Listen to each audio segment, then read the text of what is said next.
So do you want to discuss again the time and frequency domains? We will go over it, right? Again and again after all. Actually, everything is connected to this thing, so it should be understood. We'll come later on, but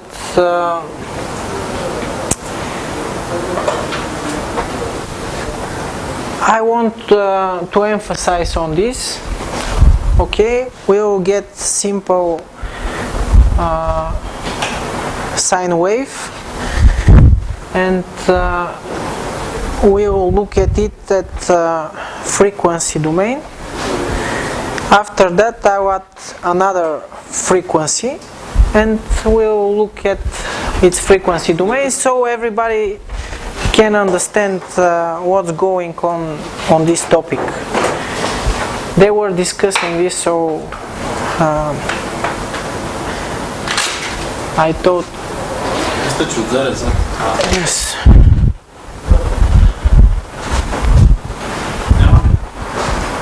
No, it's not here.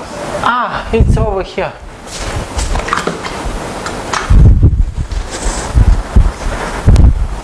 So we have this hardware problem with the cleaning thing.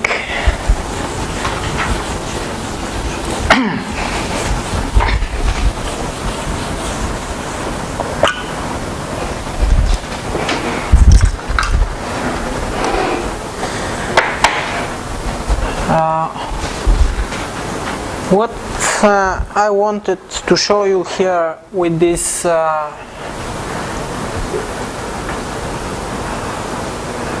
if you remember the simulations that I did with a voltage source, they were in time domain.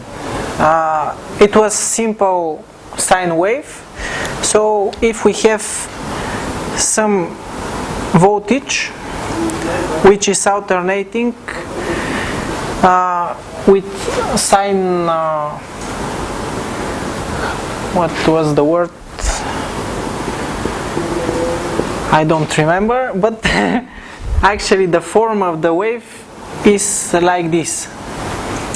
So we defined the period of this wave, it's called t. Also we can define it from here to here, isn't it like this? And it also has amplitude. The amplitude is defined in volts. Actually, it's in volts, and this is like the 200. Let's see, for example, 220 volts, like in the power sockets. Yes, it has period.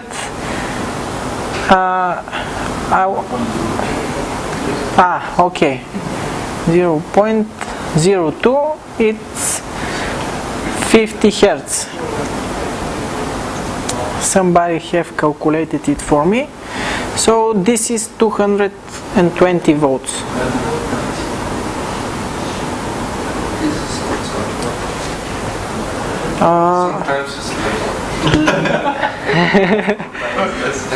I have deal to this.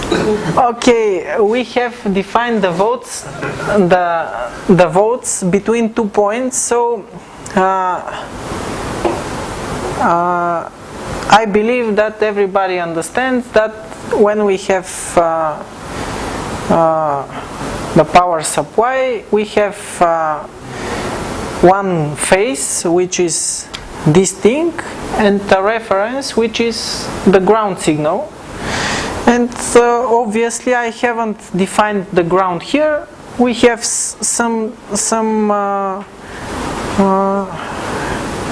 difference, and Ground zero, because this is from plus 220 to minus. I have defined it with plus here, so it's the amplitude of this sine wave is 220 volts. It's positive, so the ground signal will be here. So in this point the voltage is 0 and here will be 220 volts. When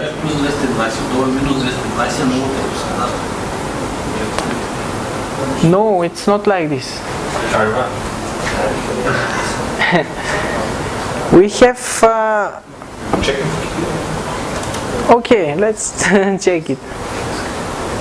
But the amplitude is between ground and maximum, so and obviously it will be 440 volts maximum to minimum. But this is different, it's not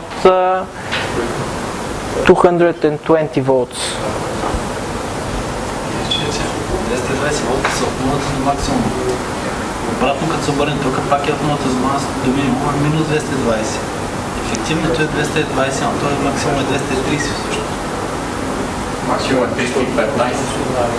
Това е ефективното вече. Тук има и интеграл дебел, който се пише и се изкарва 315 волт, иначе ефективното 220 волт. Ние... Периодични минусицети. 315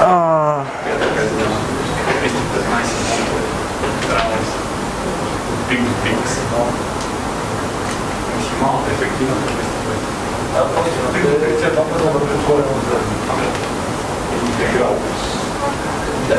Аз съм съгласен с това нещо. Въпросът е, че в случая дефинираме... Да. Когато сложим отдолу още минус 220, става 0.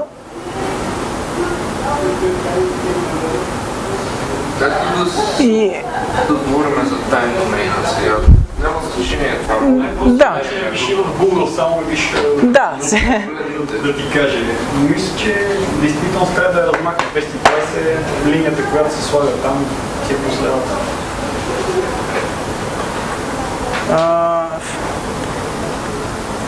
Okay, let's set the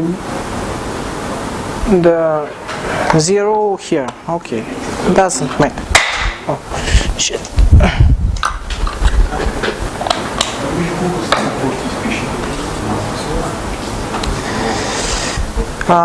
So we can define the amplitude of this wave, the voltage multiplied by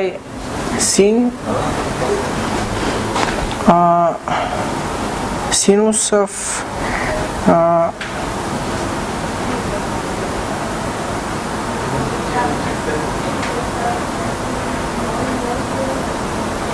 two times p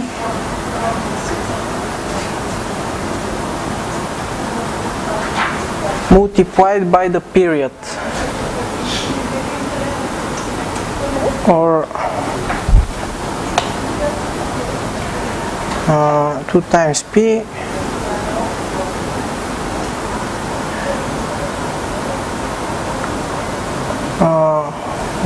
over period, or something like this. No.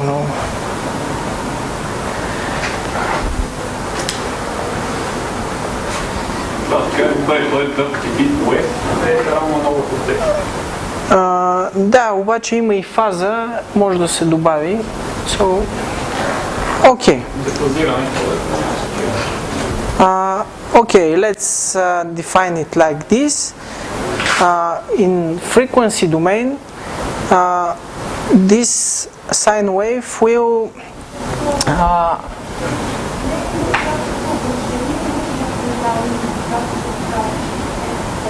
have just one single frequency, which is defined by this period, because it's sinus.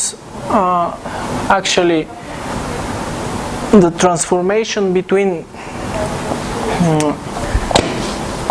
both domains is using Fourier transformation, which is defined by some exponent, and it cuts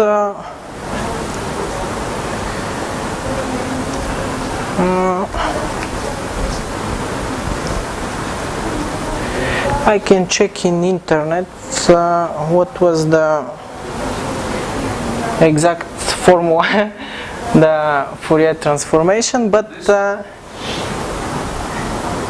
Sinus, but there you exchange 2, 3, 4 with the simple numbers. I believe it was You have a family of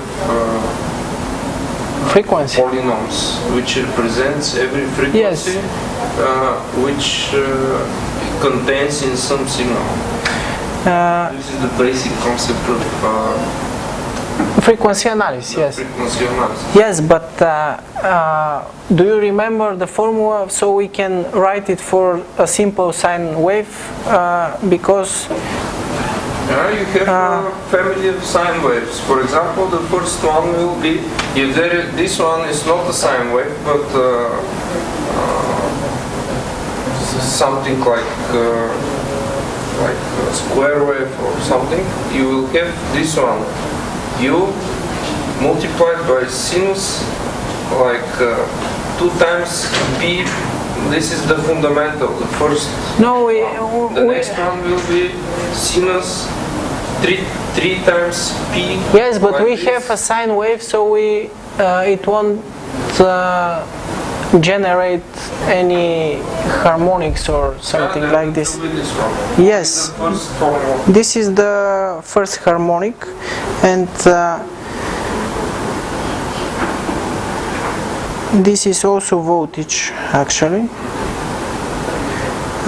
If you look at the spectrum analyzer, you will see some kind of peak. The spectrum analyzer takes this sine wave and represents it in frequency domain. So it will have the same amplitude as this one. It will be 220 whatever it is volts, and so if we place another sine wave but with a smaller period here, it will simply means that because the frequency is 1 over t, which is the period, it means that if you decrease the period, the frequency will increase, and opposite. If we increase the frequency, the period will decrease. This is so the second sine wave. So it's just more to the right and the frequency is here. Yes, this is And if the amplitude is the same, it will be the same height. this is F1. Remember from then and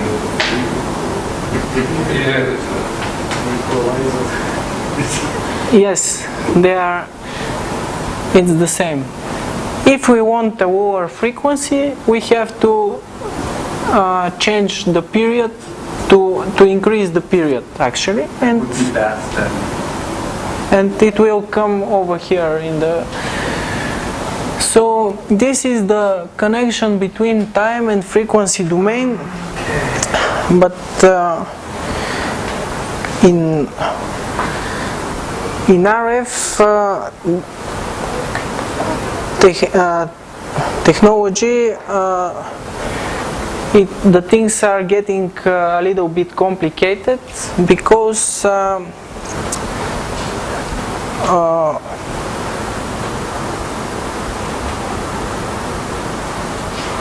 the frequency of the electromagnetic wave is changed by the medium characteristics. It's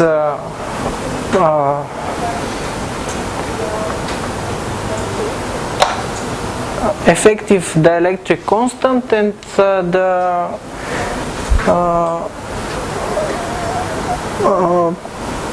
permeability of the medium. So it depends from the speed of light also. It's getting a little bit complicated, but the idea is the same. And does everybody follow me or nobody? Okay. My English is getting worse and worse, so I can continue. We have the idea that if we want to increase the frequency, the period of the signal should be smaller. And if we want to decrease the frequency, we should increase the period. This is the most important thing. And just to add something to this, if we want some more complex signal to be generated, for example, like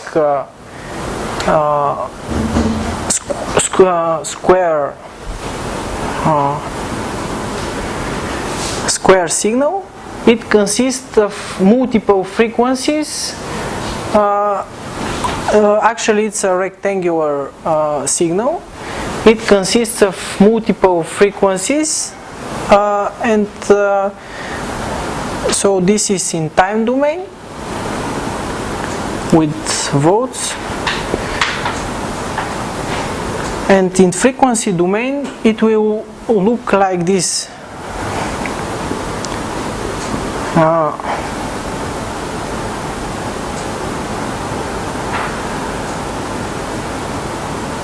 So this is the same amplitude.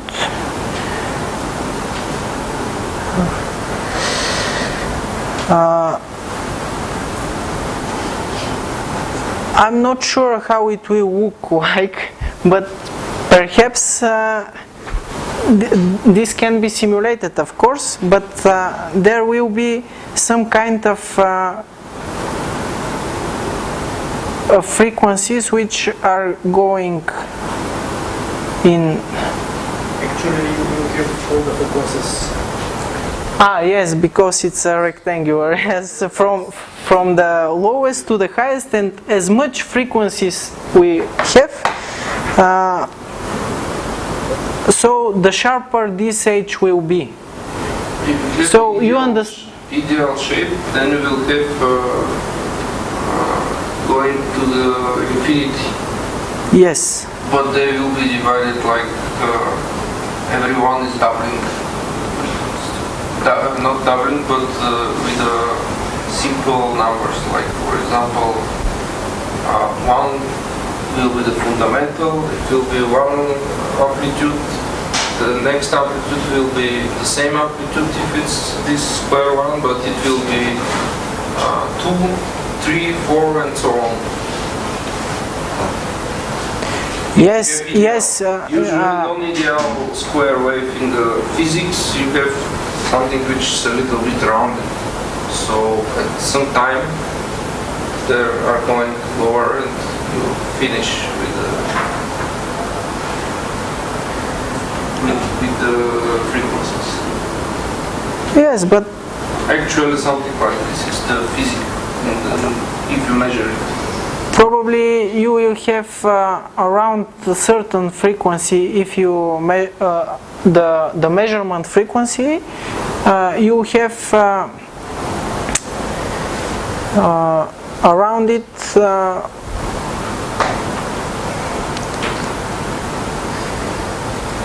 the things will go much complicated if we try to measure it now, because there is a sampling rates, and they define the fundamental of the center frequency, and on both sides you will have the same signal. You should filter it, and this could be done in the simulator, but I'm not a simulator right now, so I understand the thing, but can't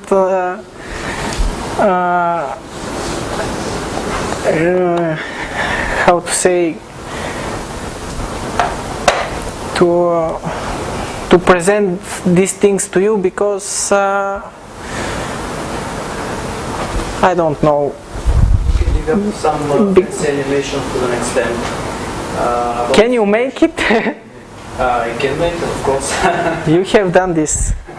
You can make it, and yes, we can use some other. Animations. Yeah, there are MATLAB and so on, and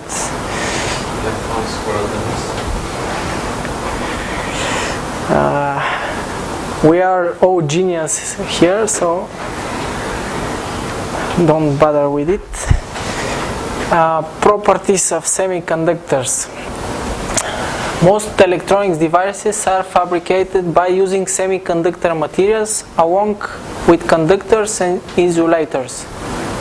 This means we have some metal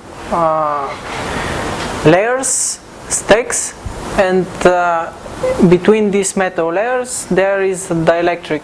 Usually this is silicon dioxide. It's very cheap. That's why they are using it. Have good isolation properties, so it's okay. To gain a better understanding of the behavior of electronic devices in circuits, we must first understand a few. These are words from the first book which I've shown you in the at the beginning. So. They are very explanatory. I would like to read them and say a few words about what I know, where it's applicable, and we can continue. So the silicon is by far the most common semiconductor material used for semiconductor devices and integrated circuit. Other semiconductor materials are used for special applications. For example, gallium arsenide is usual for high-speed integrated circuits, and also it's used for some optical devices and interconnection between electronic and optical devices. Gallium arsenide have very high mobility of the electrons. It's very good material, but it's also toxic. That's why the arsenic is toxic. Intrinsic semiconductors. An atom is composed of nucleus which contain positively charged protons and neutrons, it's obvious, and negatively charged electrons that in the classical sense orbit the nucleus. The electrons are distributed in various shells at different distances from the nucleus, and electron energy increases as the shell radius increases. Electrons in the outermost shell are called valence electrons, and the chemical activity of the material is determined primarily by the number of such electrons. It means that if we take the periodic table, first group of elements is a dielectric part, and because they have lower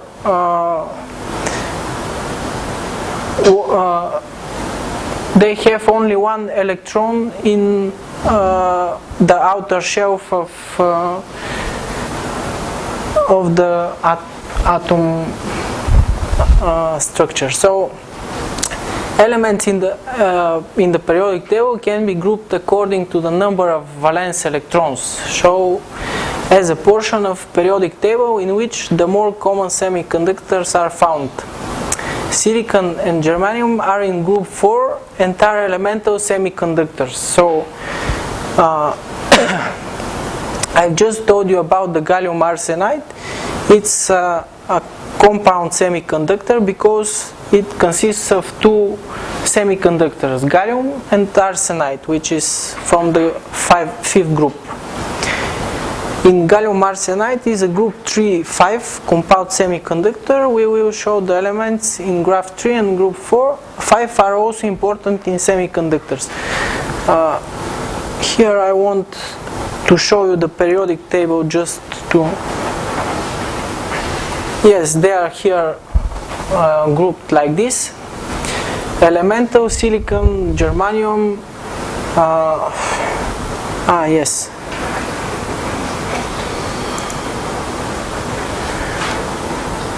Here is a lot of information about semiconductors.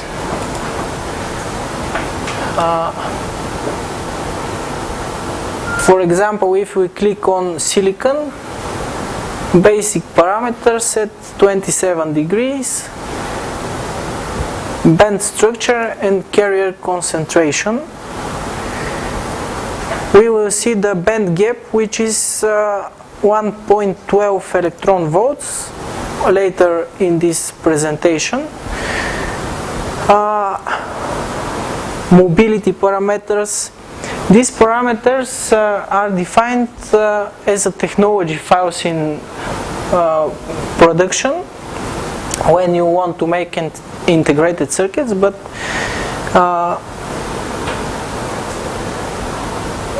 they are very hard to be verified, and foundries, these are the companies that produce the integrated circuit. They give some technology files and you just use them. Sometimes they should be modified, but nobody cares and cost a lot of money also. But these parameters are actually in the models of the transistors. So this is a bare silicon. It's not so interesting. Here is the gallium arsenide. Today a silicon germanium is very good for high-speed designs. It's not here. It is on the right. Germanium. Silicon germanium. So no. Okay. Oh, down there. Silicon carbide. Silicon germanium. Yes, it's over here. It's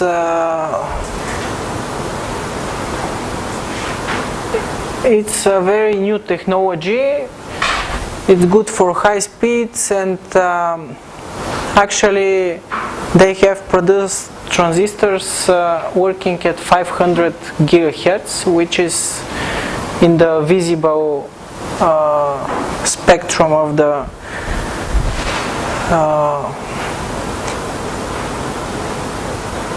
in the visible spectrum.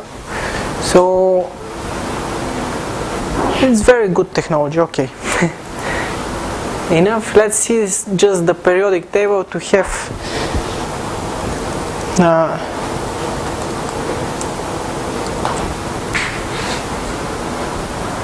look where they stand.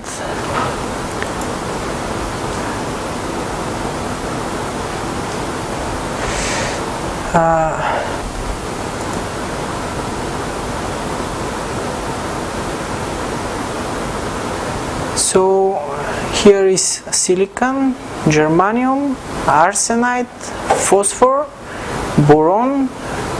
Boron and phosphor are two compounds that are used for doping of the transistor. This means they change the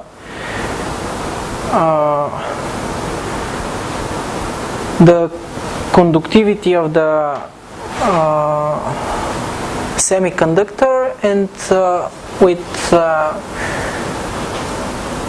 with doping we can increase or decrease the conductivity, so we can have various transistors, and that's why you have to choose the proper transistors for proper design. We will see this in the presentation. So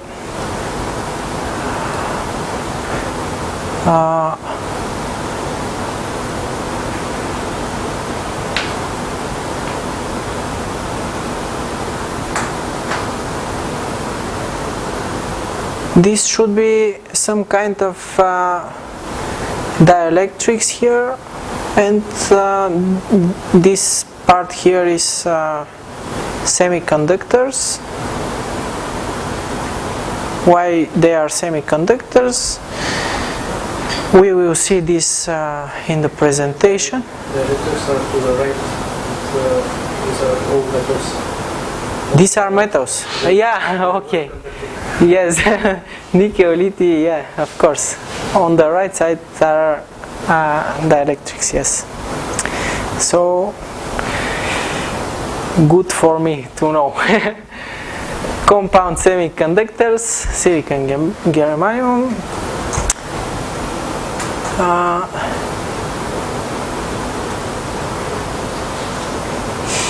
So,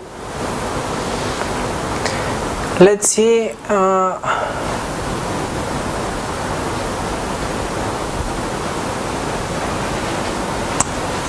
The silicon is from group 4 and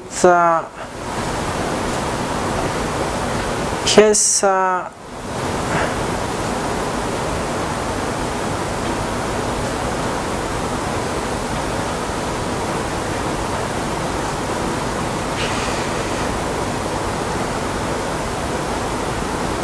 I'm not very good at period table, but it was written that it has 4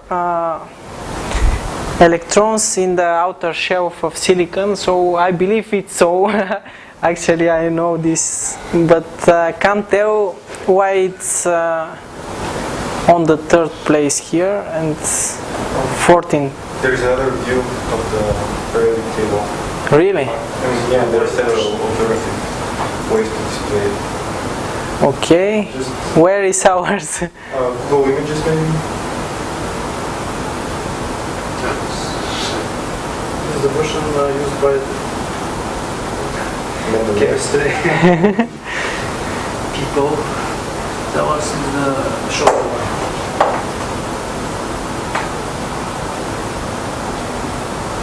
one. The modern versions, probably this one.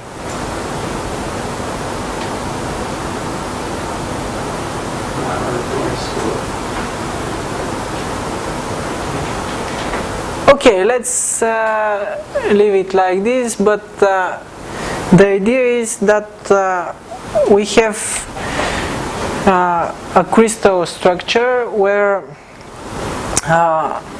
we have 5 silicon in the outer shelf of the silicon. We have 4 valence electrons. Yes, valence electrons, and if we place another one here, they will, and after that place them very close, these 2 connections will bond and they will make covalent bonding. So so it is written here. I'm not very good at chemistry, but it looks like this for now. I'll just place another covalent bonding between this one. So this is covalent and this one is covalent. This one here is also covalent. It also has 4.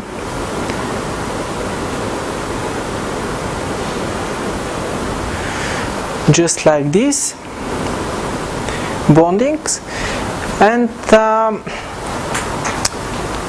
it has actually quite strange form. It's hexagonal. So it's diamond like a crystal. Yes, it's. This is the simple plane representation. This is simple plane representation, but in.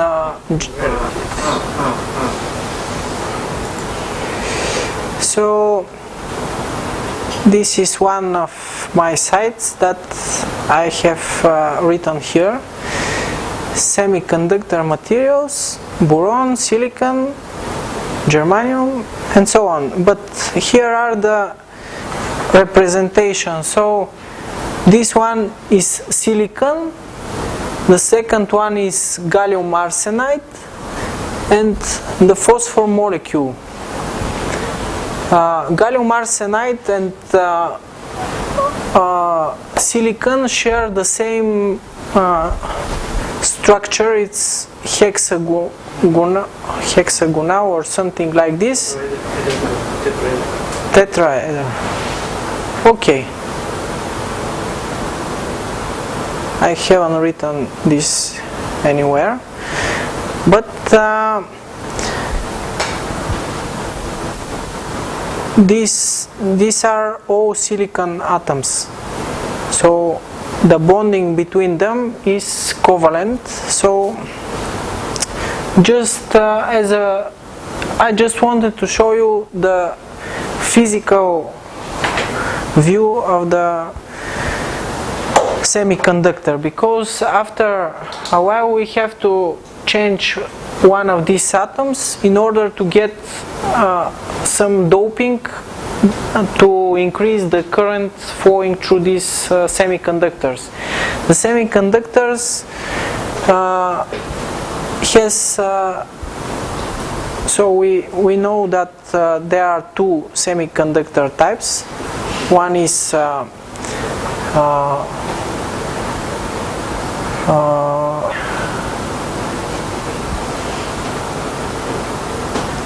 elemental semiconductor, and the second one are compound semiconductors. So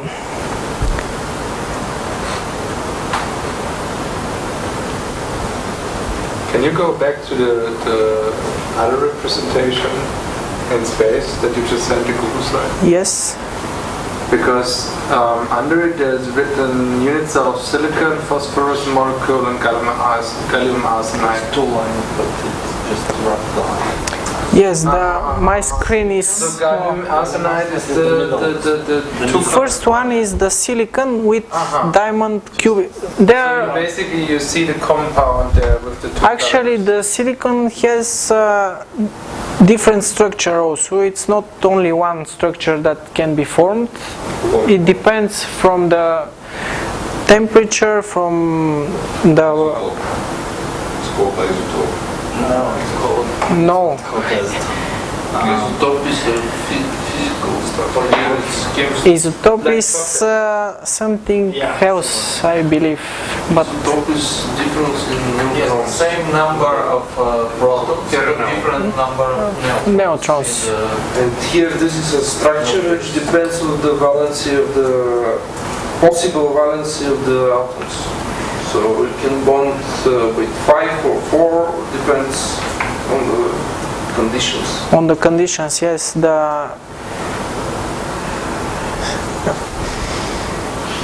Okay. Let's just continue. We have cleared this, that we have to change some of the atoms in the crystal structure at some point. A two-dimensional representation of a silicon crystal is shown over here. It's a 2D representation. For temperature at 0 Kelvin, it will look like this. Each one between atoms represents a valence electron. At T0 Kelvin, each electron is in its lowest possible energy state, so each covalent bonding position is filled. If a small electric field is applied to the material, the electrons will not move because they will still be bound to their individual atoms. Therefore, at T equals 0 Kelvin, silicon is an insulator. That is, no charge flows through it. When silicon atoms come together to form a crystal, the electrons occupy particular allowed energy bands. At 0 Kelvin, all valence electrons occupy the valence energy band. So we have a conductive band and valence band, and in between them there's a gap. So we can define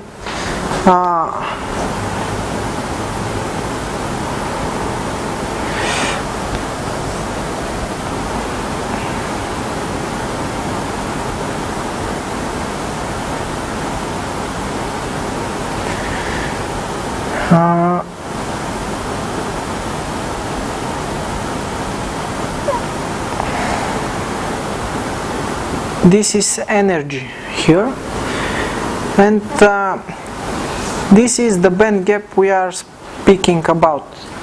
There are two situations. The electron is either in valence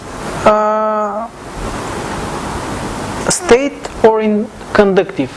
There is no, and this gap here defines the semiconductor's properties, when it will start to conduct, what kind of energy and how much amount of energy we should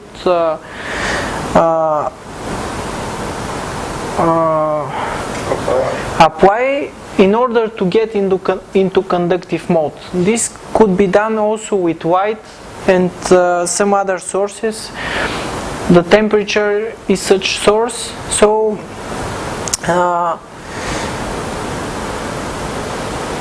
let's stick to the presentation.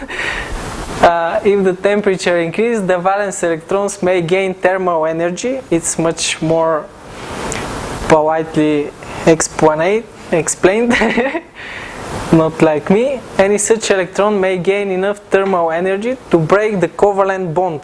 These bonds could be damaged, and this electron which is not bonded becomes a free electron. Any such electron may gain enough thermal energy to break the covalent bond and move away from its original position, as schematically shown in figure 1.3, which I don't have.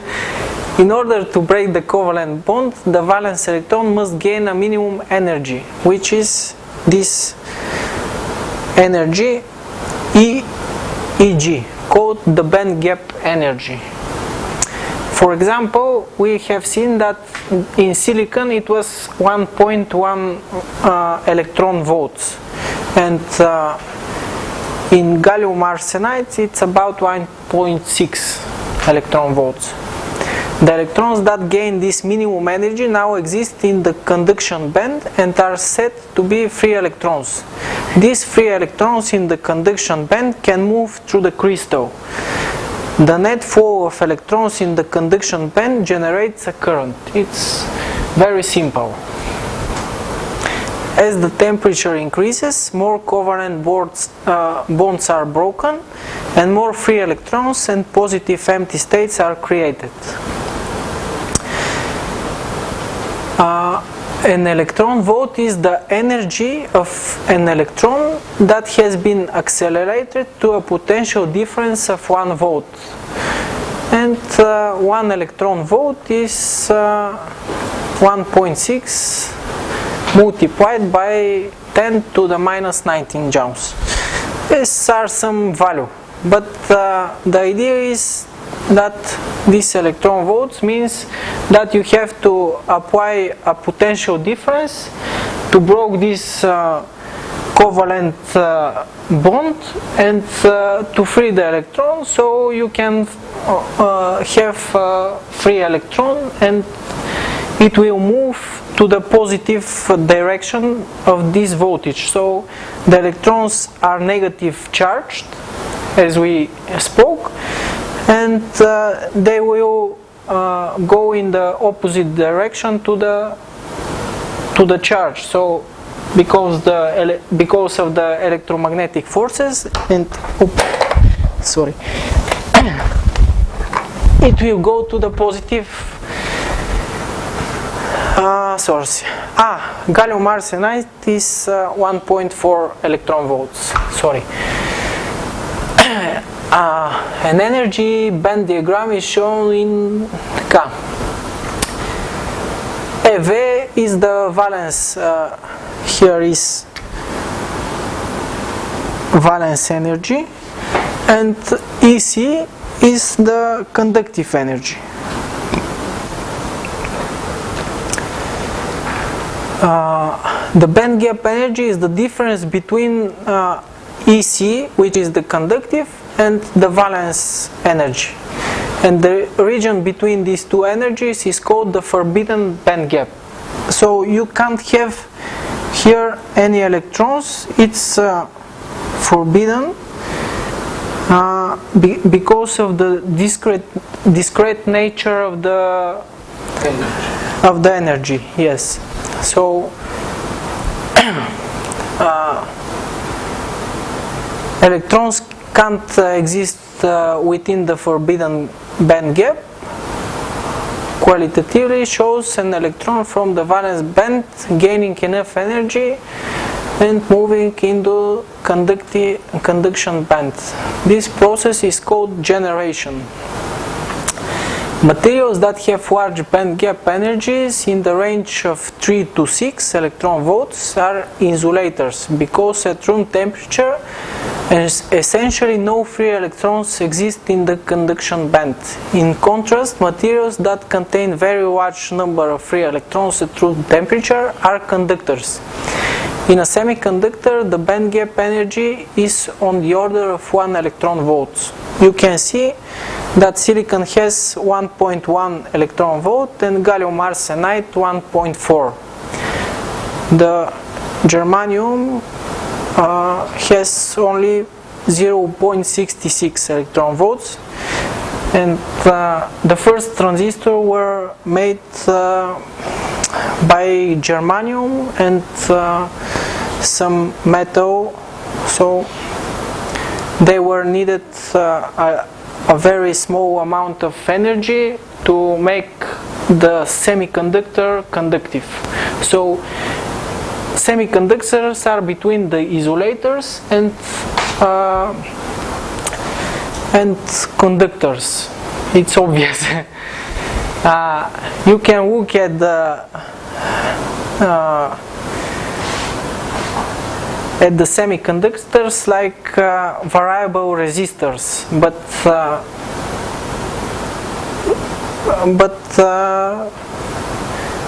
there are some specifics there. So you can have either very low resistance or very high resistance. In the middle, it's you can't have somewhere in between. So you have to be a little bit careful about this. Yes. Yes. The net charge in a semiconductor is 0. That is, a semiconductor is neutral. I don't know what this means. If a negative charged electron breaks its covalent bond and moves away from its original position, a positively charged empty state is created at the position. So this will, if we remove this electron and make it free, to be free electron, this circuit here becomes positive, and we'll try to make the same structure with another electron. So this bonding will be recovered, and this is how the current flows actually through this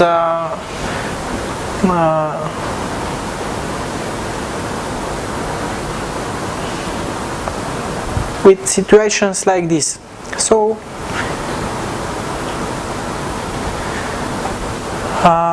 what a valence electron that has a certain thermal energy and is adjacent to an empty state may move in that position as shown, making it appear positive charge is moving through the semiconductor. The positively charged particle is called a hole. So if we have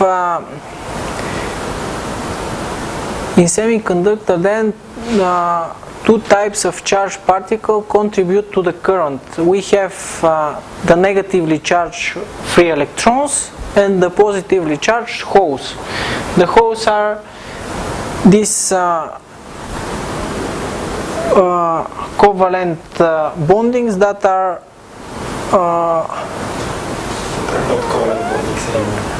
they are not anymore, but first they were covalent. The electron is removed from this bonding, and there is a place where it's called hole, and another electron, free electron, can connect to this bonding. So this is how the current flows through the semiconductor. This description of hole is greatly oversimplified and is meant only to convey the concept of moving positive charge.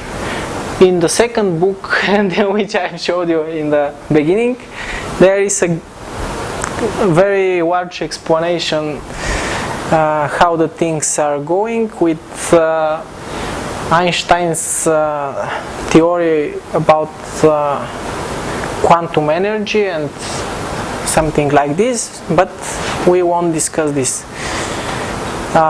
We may know that the charge of hole has the same magnitude as the charge of electron.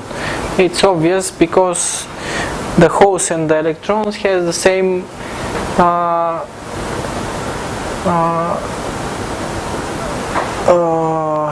origin, I would say.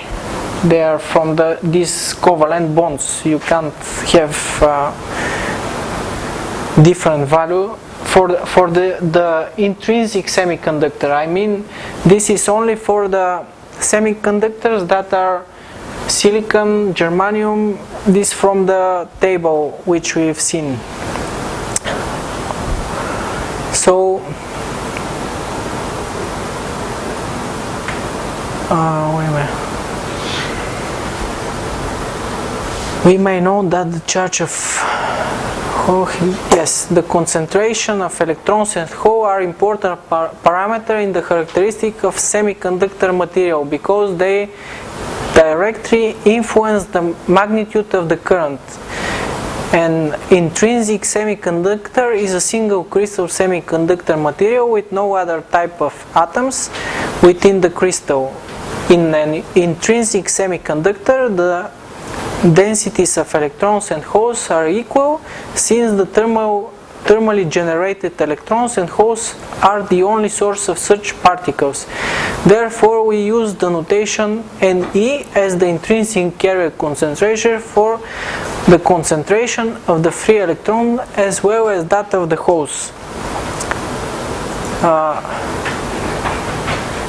I will go faster, but there is a table. So this is the formula which calculates the intrinsic carrier concentration, and I did this table for silicon, gallium arsenide and germanium.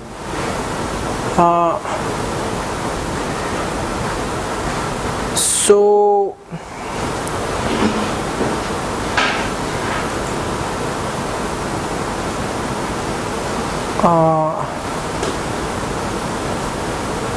this is the band gap in the formula. T is the temperature in Kelvin. B is coefficient related to the semiconductor material. These things I'm not sure if we are going to need this, but the idea is that the semiconductor materials are not very conductive when they are intrinsic. We need to add more free electrons and or holes, so we can make them conduct more current. This is the idea behind the doping. The doping is a process where one of silicon atoms is substituted with some other semiconductor, which is from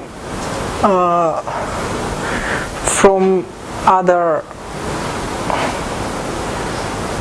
group. Where was it? The periodic table. You understand the... Yes.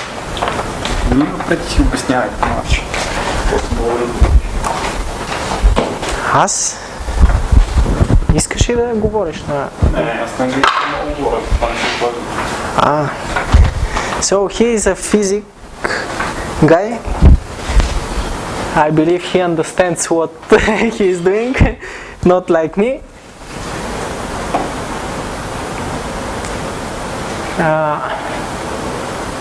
So the idea behind these covalent bonds is the central silicon atom to be changed, to be substituted with boron or phosphor. Phosphor is from the fifth. If we say that silicon is in the fourth group of the periodic table, the phosphor is from the fifth group. He has one more additional electron.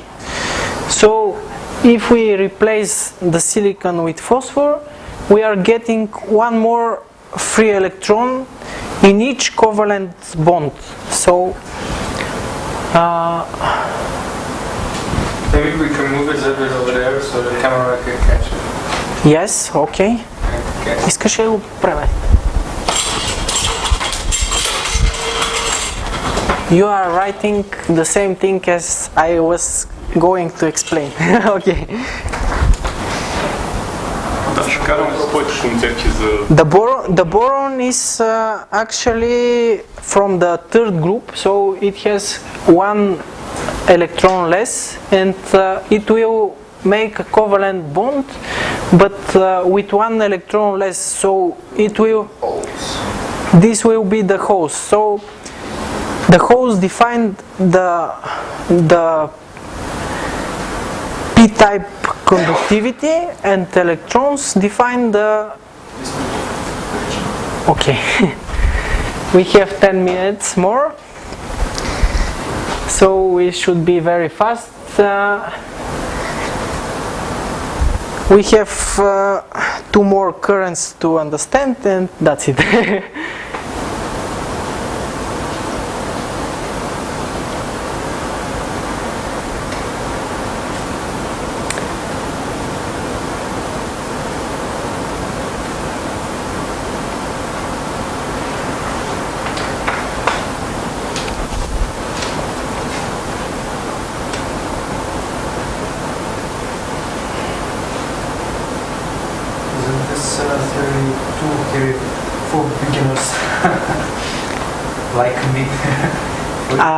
I believe it's necessary to have an idea to understand the N and P-type conductivity, and after that you can simply use the models, but in order to use them effectively and to know why not to connect the negative to the negative power the N-type semiconductor to the negative power supply, and so on, it will be very useful. What stands N and P?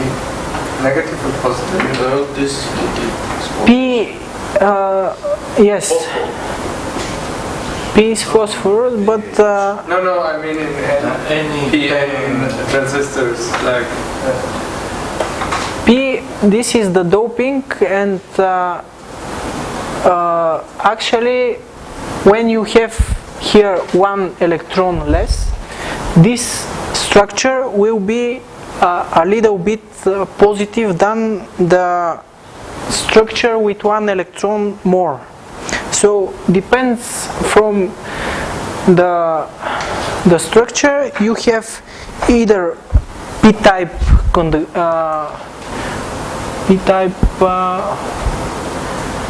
it's not conductivity, but When it conducts, it's conductivity. probably yes. Okay. I'm not. When you have a p-type, you have moving holes. You move the electrons, but the hole is left after the moved electron. You have less electrons in the structures. In the structures, you have more holes. So one electron is moving, you have a hole. The next one is moving in this hole, and you have a hole there. So actually the hole is moving. This is p-type conductivity.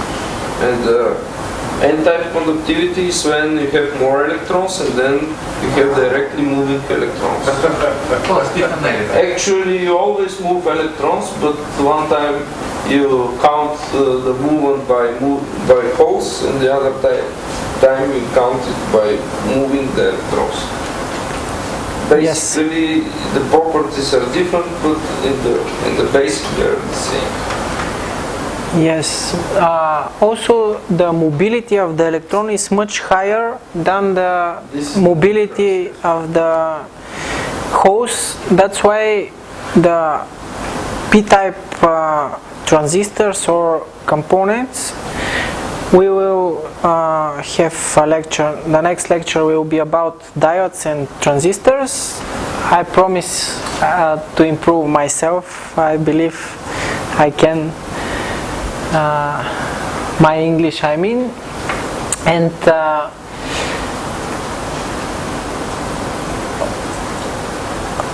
what I was speaking about, the transistors. So they are not so high speed. There are no very high speed transistors, p-type, because of the mobility of the holes. They are in this table which I have shown you. There is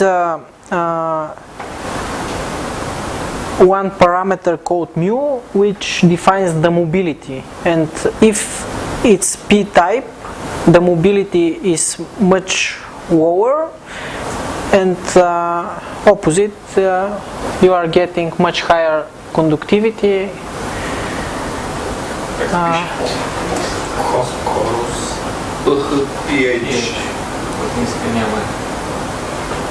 Do we have time for explanation?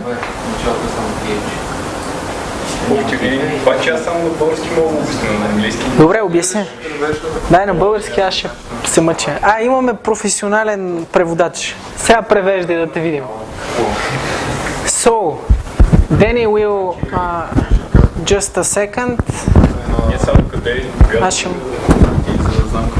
Кой да казвам и кой ще трая. И какво си начертава? Аз тук я знам какво си. Не е смисъл, диоди да казвам за тях, ако не е само за случай за донори, за рецептори, за кой къде се дели. Значи зависимост от пример. За кристалната решетка и за донорите рецептори. Да. Ще стигаме до диодите, има време. Това се казва чист силициев. This is pure silicium element.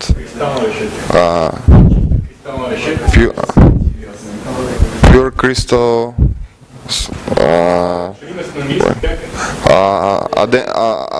additives, impurities, add-ons, dopes. This is a dope.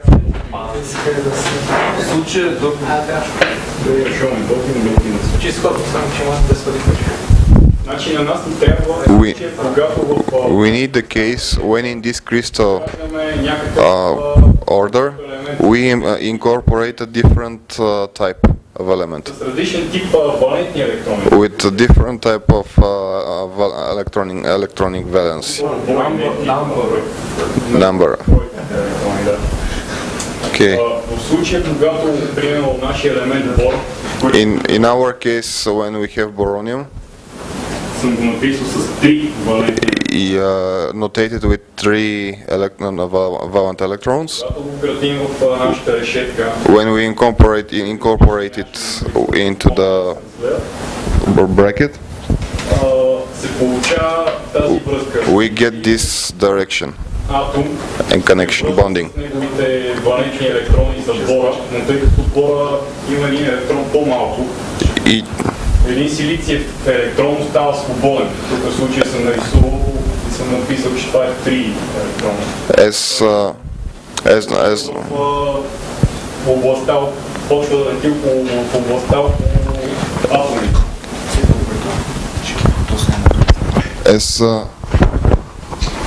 You have one free, yes, because the valency of boron is 3 and it has to connect with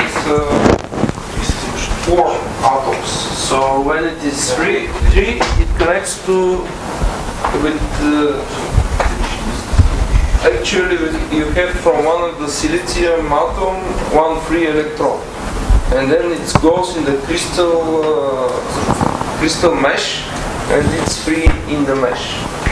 So we have one free electron in the mesh from this atom. В случая, примерно, защото съм нарисувал само 2 болни атома. So in this case, because we have 2 atoms, we have 2 free electrons. Написал когато нашата кристална решетка има хиляди милиони. But when we have 1000 electrons, по принцип ни трябват много малко примеси, примерно на милиона. and we need a few indexes, we need дава съответно 10 000 електрона. we need 10,000 electrons. Което при прилагане на електрически ток, Which when we apply electric currency, се получава електрически ток. we get movement and a stream of electrons moving. При другия, при акцептус, When we have acceptance, we have phosphorus, which is incorporated, той има 5 електрона. 5 electrons, Тъй като силици има 4, as the silicium has 4, остава една свободна връзка. there is one free connection, Съм начертал като холс, дупка. which is a hole in the case. Колкото повече фосфорни атоми имаме, The more phosphorus we have, толкова повече дупки имаме. the more holes we receive. Това ни определя вече самите типове полупроводници. This defines the type of semiconductors we have. Типа, как е тип на ми? Type. Така ли? Yeah.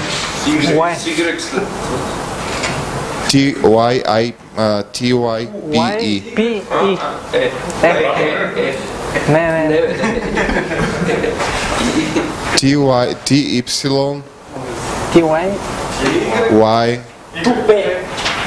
Тупе съвсем.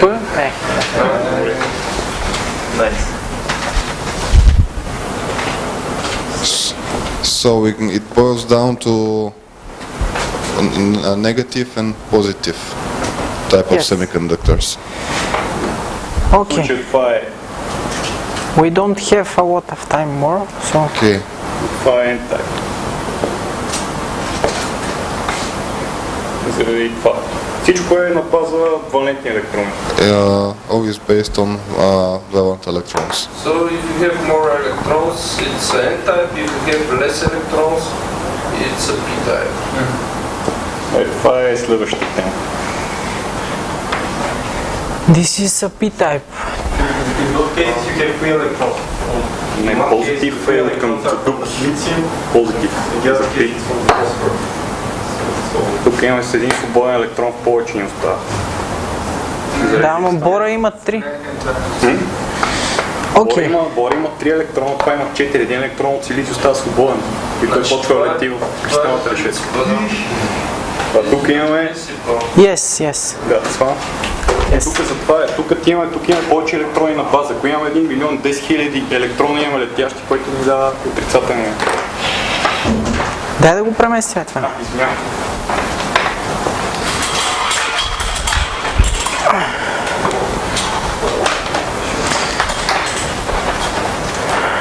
So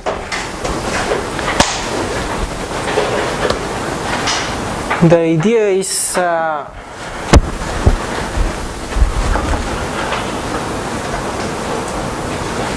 is shown. So extrinsic semiconductors are these doped semiconductors with N or P type.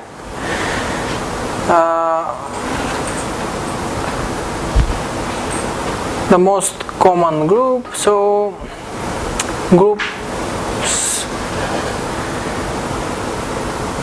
is here is described the boron and so on. We have just discussed this. Okay, Fundamental. ask one small question. Yes. In the usual semiconductors, like we have BC550, it's N-type transistor, NPN. So what is, do you know what is what's the type of doping? Is it with boron or phosphorus? I have a table Something here very practical. with extrinsic semiconductors. I just wanted to show you that with small amount of doping we can get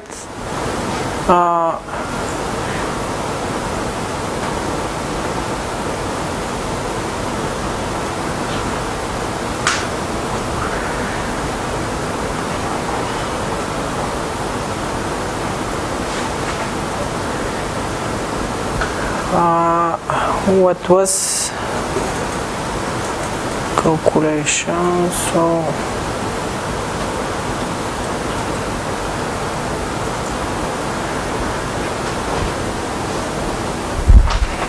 just to P0 is the whole concentration, and E is the intrinsic concentration, donor concentration, and acceptors. So here on the right side should be defined the intrinsic concentration of silicon, gallium arsenide and germanium. From here I have taken them from this formula, so we know the intrinsic semiconductor. After that, you was asking what is the concentration in some. What is concentration? What is the elements used for doping in usual semiconductors? For example, the simple transistor. It's boron. It's boron. It's boron. Yes. Okay, and the And other phosphorus. is phosphorus. Yes. So that was my. these are the typical semiconductors. So the next thing I have few more slides. Will be very fast. We see that in semiconductor doped with donors, the concentration of electron is far greater than that of holes. Conversely, in semiconductor doped with acceptors, the concentration of holes is far greater than that of electrons. This was the idea that he shown on the board. It is also the doping Page before. yes.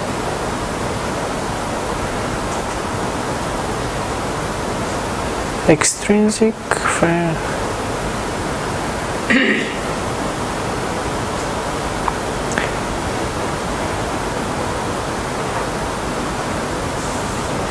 The doping process, which allows us to control the concentration of free electrons and holes, determines the conductivity and the currents in the material. So there are two types of currents that could be generated,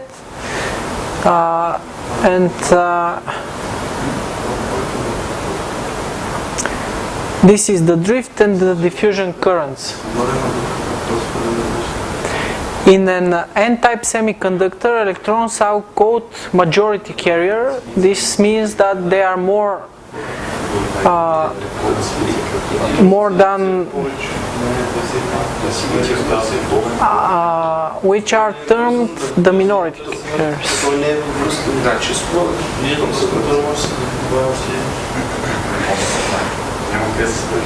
You can, it's very easy to...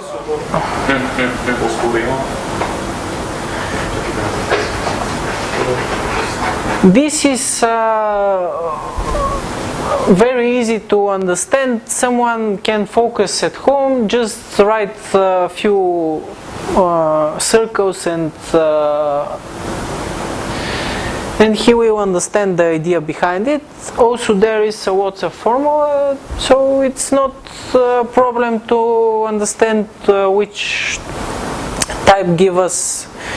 I think still that the opposite, but that's we don't have time to discuss now. So we have drift and diffusion currents.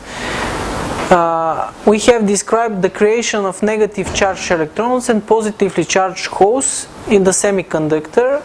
If this charged particle move, a current is generated. This is obvious. These charged electrons and holes are simply referred to as carriers. The two basic processes which cause electrons and holes to move in a semiconductor is the drift, which is the movement caused by electric field, and the diffusion, which is the flow caused by variations in concentration. We will see this in transistors because they define some capacitances, depletion capacitances, and when we get there I'll describe them with simulators so we can see the difference. Such gradients can be caused by a non-homogeneous doping distribution or by injection of quantity of electrons or holes into region, using methods to be discussed later in this chapter. Not in this chapter, but later we will discuss them. To understand drift, assume an electric field is applied to a semiconductor. The field produces a force that acts on free electrons and holes, which then experience a net drift velocity and net movement. Consider an N-type semiconductor with large number of free electrons. An electric field E applied in one direction produces a force on the electrons in opposite direction because of the electrons' negative charge. So these are the formula that can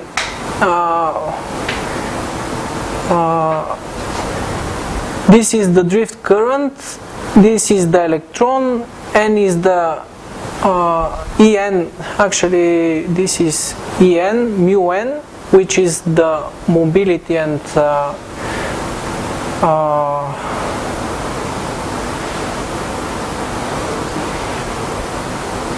semiconductor. This concentration, I think, and no. So the formula is not very important, but there is a current flowing when you N-type carriers. Sigma is the conductivity of semiconductor, Rho is the resistivity. So at the end we see that the conductivity can be changed from strongly N-type by donor impurity doping to strongly P-type, where P is much higher than N by acceptor impurity doping. Being able to control the conductivity of semiconductor by selective doping is what enables us to fabricate the variety of electronic devices that are available. This is means that if we change the conductivity below the one of the electrode of the transistors, we can control the flow of electrons or holes, and we can change the resistance actually. So the basic idea is this.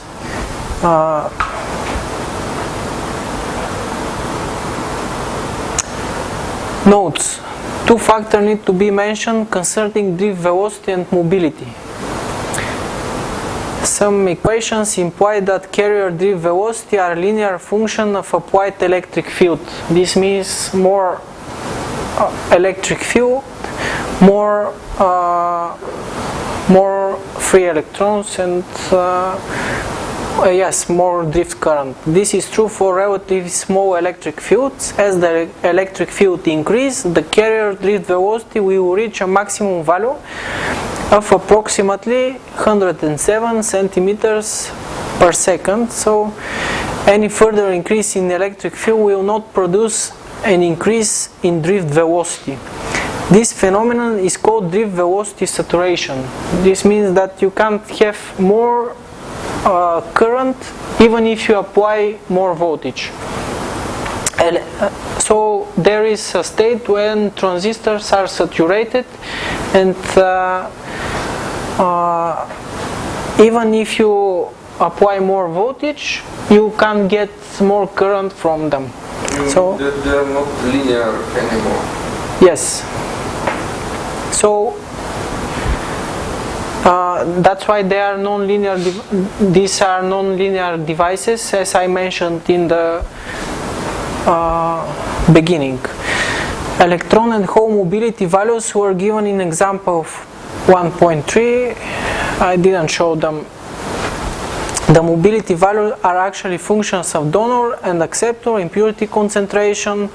As impurity concentration increases, the mobility values will decrease. This means that if we put a lot of impurities like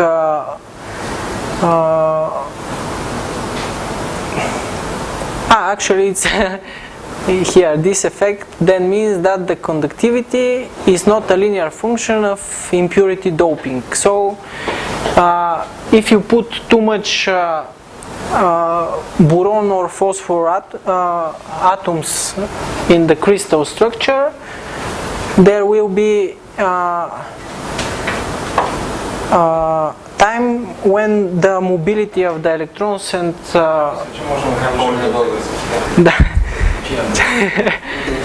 so чай ми е трудно да превключа сега. Следващия път ти предлагам да говориш на български, аз да предадеш. Може. Това е много добра идея. Ще си плямпам глупости колко си искам. Така. Тези два фактора определят така. Diffusion current и свършваме. Това е последното. В дифузията... Моля? Значи казах diffusion current, което се определя с дифузно напрежение. Ток. Окей, дифузно. Така. Дифузията. Дифузията е малко като с... така. Това, което искам да се знае, нали, в крайна сметка тук е описан целият процес, дифузният ток. Това е всъщност където има по-голяма концентрация на електрони в полупроводника и в значи стремеж към равновесие, точно така. Значи дупките ще тръгнат да се движат към електроните. Електроните за уравновесяване. Просто и то постоянно има едно такъв... От по-високия към по-ниския потенциал докато се изравнат. Точно това е идеята и на този дифузионния ток, като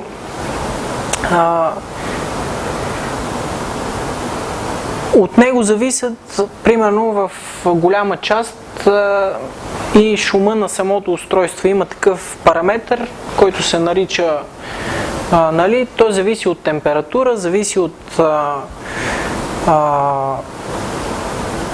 много параметри, но като цяло това е ток, който е един от най-съществените в транзисторите и в полупроводниковите устройства, просто защото той определя големия ток, който може да издържат самите полупроводникови устройства. Значи, примерно, тук съм написал, че за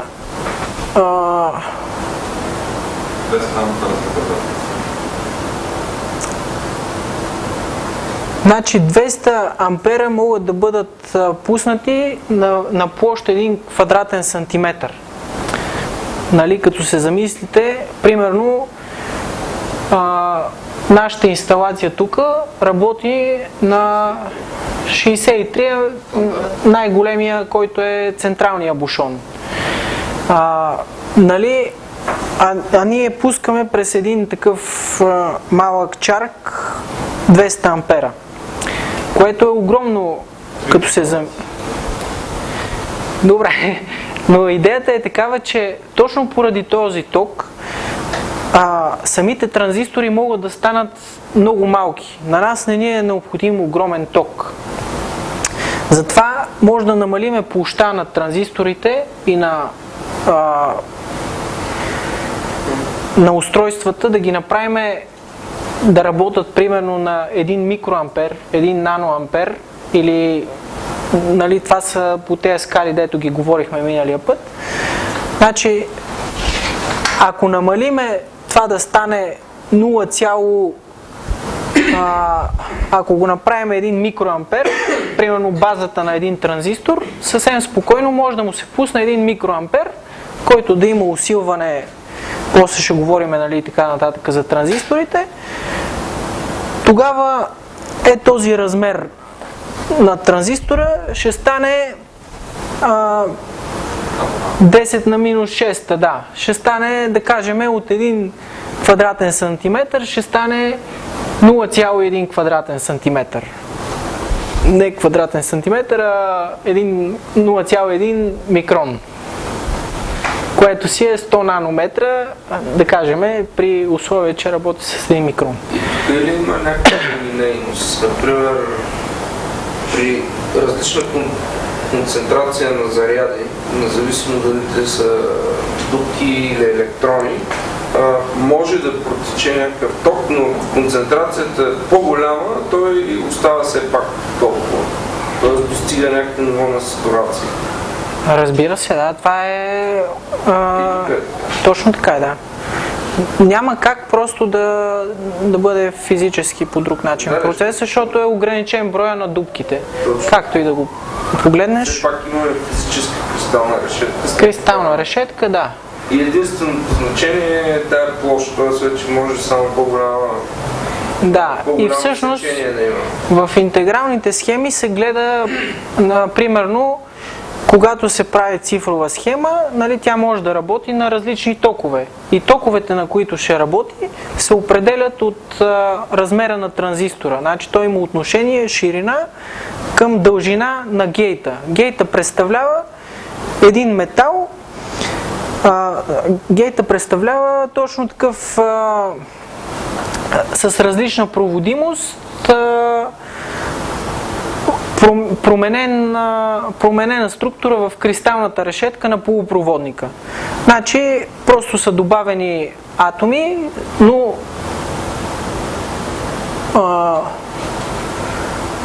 атоми или, нали, бор или фосфор, в зависимост от P или N проводимост. И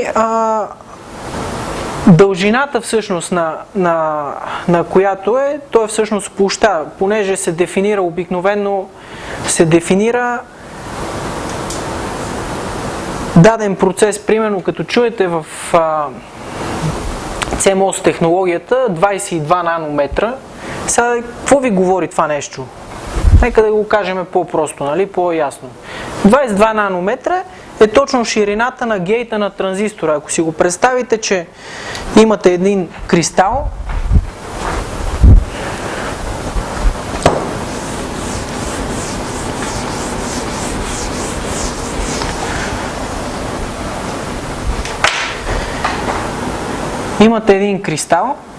и в него трябва да се направи, нали,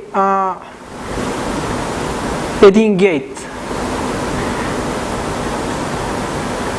Гейта представлява, всъщност, ето в тази област става цялото превключване и тази площ определя, нали, тук е променена проводимостта, да кажем, тук е N проводимост, а отстрани е P проводимост.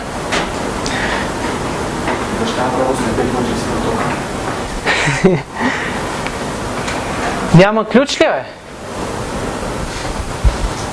Всъщност, добре, казвам последно и си тръгваме. 22 нанометра е всъщност се определя от литографския процес, който в зависимост от светлината, която може да бъде там ултравиолетова, рентгени и така нататък, може да бъде направен ширината на този гейт. Значи това нещо е дефинирано 22 нанометра и ти можеш да пуснеш колкото си искаш дълъг фингър, нали, може и да се увеличи това нещо като площ, но минималното, което можеш да постигнеш е 22 нанометра. Това ти е най-малкият транзистор, който можеш да реализираш.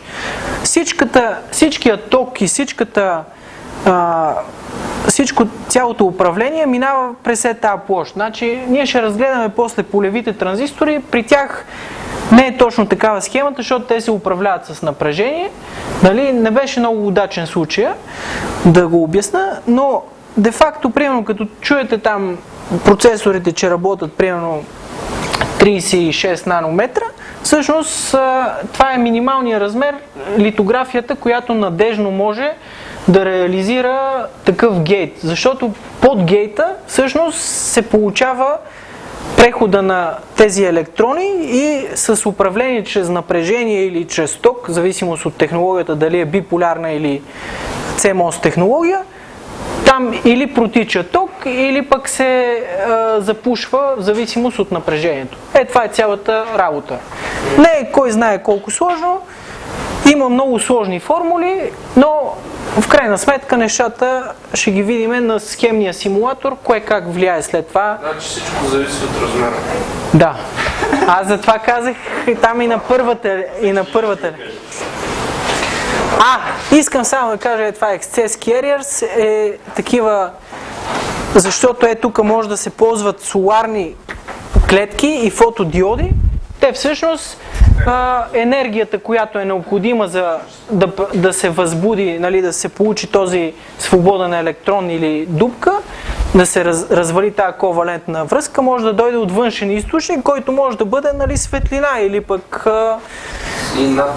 или натиск, или каквото се сетите, нали, вече температура може, пиезоефекти може да... И затова има такова разнообразие на схеми и така нататък. Благодаря на всички, че ме издържахте. Чао! Това е. Васко, гаси, защото...